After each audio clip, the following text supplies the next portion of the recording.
I really do not know what to do about one of my tenants anymore. I'm so frustrated. So I have a woman that's been living in one of my apartment buildings for I think about 20 years on and off. And at this point she's a little bit older and she loves it very warm. When I go into her apartment, it's usually about 80 degrees. I'm suffocating. I'm so hot. And this has been a problem when it gets extremely cold. We're in Chicago. We're right now in the middle of what they're calling a storm of a generation, bad winter. It is with wind chill well below zero, which is on one of the outside corner units of the building. So her apartment does get a little bit cooler than some of the other ones. It's boiler heat. So I have the boiler as high as I can possibly go. I pay an exorbitant amount in gas. I don't care. I will pay whatever. But I cannot make the boiler go any warmer. So even in this extreme cold, it's 70 degrees right now in her apartment. And she's calling to complain. She's very upset because she's chilly. And this has been an issue in the past when we've had extreme cold, etc. 70 is well within the heat ordinance. And I don't even like it that warm, but she's a little bit older. 2 years ago, I specifically purchased just for her apartment a through-the-wall supplemental heating unit. And I paid to have it installed, everything, because I cannot make the boiler go any hotter when it gets this cold.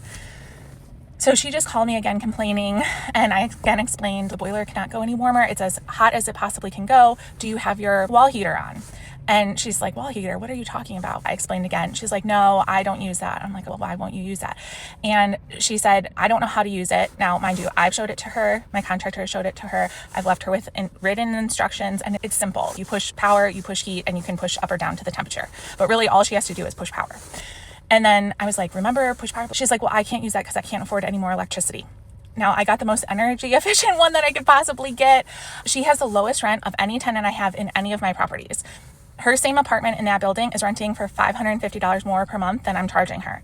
I have not raised her rent because I know she doesn't have a lot of money, but I don't know what else to do. I have the boiler at the hottest it possibly can go. I've specifically installed supplemental heat for her, even though the heat is 70 degrees in one of the coldest times that we're having, but she refuses to use it. I've given her space heaters, like energy efficient, small space heaters so that she can put them right where she wants. She refuses to use them. She calls me every day. She uses more time and resources than any other tenant. And I feel bad for her. She's older, but she's also not very nice to me, to be honest. She's mean. And I don't want to kick her out. I know she can't afford to move somewhere, but she's also driving me crazy. And I feel bad when she calls and complains that she's cold, but she won't turn on any of the things that I provided.